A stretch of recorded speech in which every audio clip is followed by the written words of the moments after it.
Good morning students.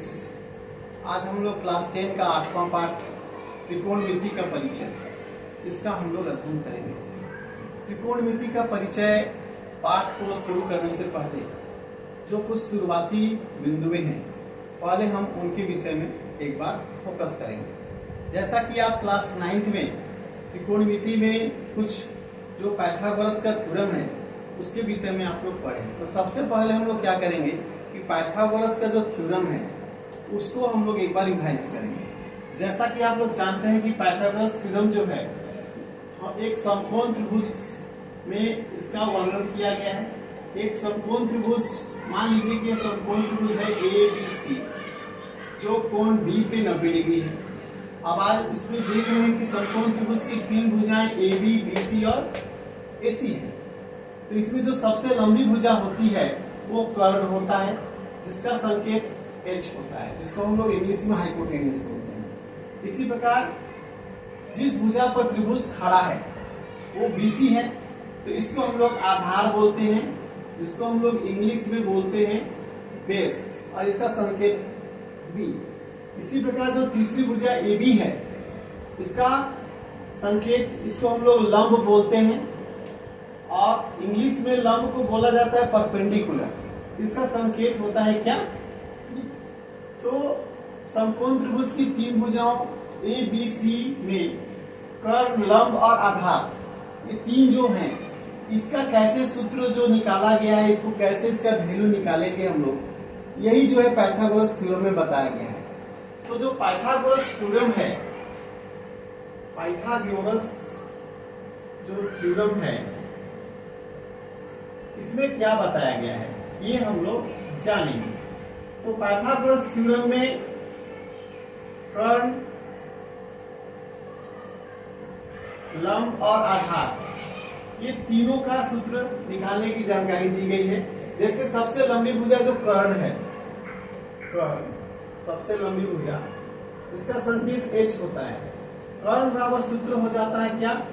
Under root लंब square जोड़ आधार square, जोड़ आधार स्क्वायर। अगर हम लोग इसको सांकेतिक रूप में लिखेंगे तो हो जाएगा under root H is equal to under root P square जोड़ P स्क्वायर। ये कर्ण का सूत्र हो गया।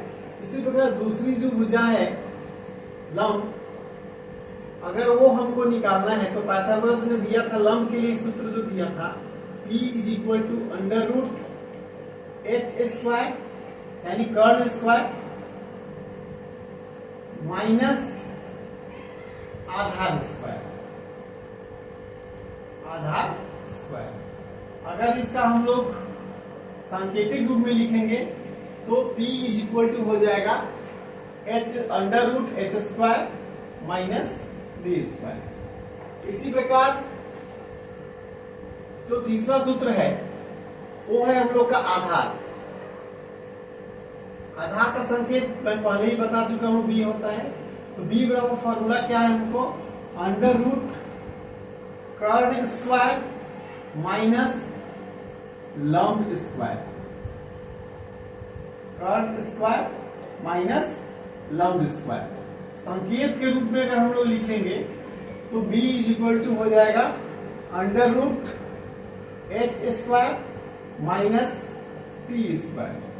ये तीन सूत्र हैं कर्ण, लंब और आधार का, जिसको हम लोग क्लास 9th में ही पढ़ चुके हैं। अब ये जानने के बाद अब हम लोग विषय में प्रवेश करते हैं। जो त्रिकोणमिति का परिचय है इसमें सबसे पहले हम लोग जानेंगे कि त्रिकोणमितीय अनुपात जो है वो कौन कौन से हैं। तो मुख्य रूप से 6 त्रिकोणमितीय अनुपात हैं। त्रिकोणमितीय अनुपात जो हैं वो कौन कौन से हैं? वो है तुमको त्रिकोणमितीय अनुपात, त्रिकोणमितीय अनुपात। इसमें पहला है साइन थीटा, दूसरा है कॉस थीटा और तीसरा है टैन थीटा। चौथा है, अब जान लीजिए जो त्रिकोणमितीय अनुपात होता है साइन का उल्टा होता है कोसेक थीटा, है ना। तो कॉसेक थीटा। और कॉस थीटा का जो अपोजिट है वो होता है सेक थीटा, और टैन थीटा का जो अपोजिट होता है वो होता है क्या, कॉट थीटा। एक चीज गौर करने वाली बात है कि बहुत जगह थीटा के जगह में ए का भी उपयोग होता है। तो मान लीजिए अगर कहीं पर साइन थीटा के जगह में साइन ए लिखा गया है या कॉस ए लिखा गया है तो उसमें आपको कंफ्यूज नहीं होना है। जो थीटा है वही आपको कॉस ए या साइन ए वही चीज लिखा रहता है। तो sine theta, cos theta, tan theta, cosec theta, sec theta और कॉट थीटा, इसका जो अनुपात है उसको निकालने के लिए लंब, कर्ण और आधार में कौन सा उसका अनुपात होता है, एक सिंपल सा वाक्य है जिसको आपको याद रखना है। क्या वाक्य है? पंडित बद्री प्रसाद, पंडित बद्री प्रसाद। इसके बाद पंडित के नीचे को भी नीचे में लाइन खींच देंगे, बद्री के नीचे में, फिर प्रसाद के नीचे में, उसके नीचे लिखना है आपको हरि, फिर यहां बद्री के नीचे भी हरि बोल। तो पंडित बद्री प्रसाद हरि हरि बोल, ये जो एक वाक्य है जिसको मैंने एक लिखने का तरीका आप लोगों को यहाँ पे दिखाया है, इसके आधार पे हम क्या करेंगे, प्रथम तीन जो साइन, कोस, टैन थीटा है, इसका हम लोग क्या कर सकते हैं, सूत्र निकाल सकते हैं। तो जो साइन थीटा है उसका सूत्र जो हो जाएगा, यहाँ पर जो शुरुआती लेटर है P और यहाँ हो गया H, तो sine theta is equal to formula हो गया हमको P बटा H। फिर आगे देखिए यहाँ पे शुरुआती लेटर B और इसका H, तो cos थीटा का हो गया B बटा H। इसी प्रकार tan थीटा का हो गया, देखिए इसका शुरुआती लेटर क्या है P और यहाँ पे है बोल का B, है ना, तो tan थीटा का हो गया हमको P बटा B। अब देखिए जैसा कि मैंने आपको बताया कि साइन थीटा का जो अनुपात है उसका उल्टा होगा क्या, कोसेक थीटा, यानी उल्टा होगा, यानी जो नीचे है जिसको हम लोग क्या बोलते हैं, हर बोलते हैं, हर वाले को अंश में जाना है, अंश वाले को हर में ले आना है। यानी अगर हम इसको पलट देंगे तो क्या हो जाएगा, H बाई P, ये कोसेक थीटा का हो गया। वैसे ही कॉस थीटा को उल्टेंगे तो B बटा H है, इसको उलट देंगे तो क्या हो जाएगा, H बटा B, और tan थीटा मेरा P बाई B है, इसको उलट देंगे तो क्या हो जाएगा, इसका उल्टा हो जाएगा B बटा P। तो ये हो गया हमारा sine theta, cos theta, tan theta, sec theta, sec theta और कोट थीटा का त्रिकोणमितीय अनुपात का सूत्र।